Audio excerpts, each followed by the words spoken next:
আসসালামু আলাইকুম। স্ক্রিনে আপনারা দেখতে পাচ্ছেন স্টেনলেস স্টিলের যে স্কোয়ার শেপের বক্সটা, এটি আমাদের সিঙ্গেল বার্নারের লাকড়ির চুলার বক্স।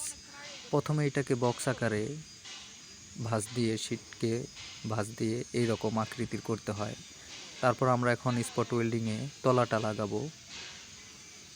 0.7 mm শীট হওয়ার পরেও স্পট ওয়েল্ডিংয়ে খুব সুন্দর ওয়েল্ডিং হচ্ছে। আপনারা দেখতেই পাচ্ছেন, আমরা ওয়েল্ডিং করছি স্পট ওয়েল্ডিংয়ে। চারিপাশেই এটা ভালোভাবে আটকিয়ে দিতে হয় যাতে লিকেজ না হয়। এই কারণে স্পট ওয়েল্ডিংয়ে দেখতেই পাচ্ছেন কি সুন্দরভাবে আমরা ওয়েল্ডিং করতে পারছি।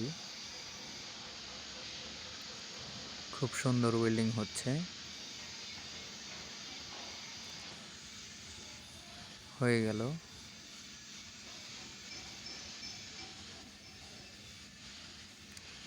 দেখতেই পাচ্ছেন বন্ধুরা কিভাবে স্পট ওয়েল্ডিং করতে হয়। পায়ের মধ্যে প্রেসার দিলেই এটা প্যাডেল সিস্টেম আছে, প্রেসার দিলেই এটা ওই দুইটা রডের মতো আপনার তামার ওইটা আইসা প্রেসারে এটা ওয়েল্ডিং হয়ে যায়। দেখতেই পাচ্ছেন আমাদের বক্সটির চুলাটির চতুর্দিকে আমরা ওয়েল্ডিং করে ফেলেছি, কোথাও কোনো ফাঁক নেই, একদম মিশে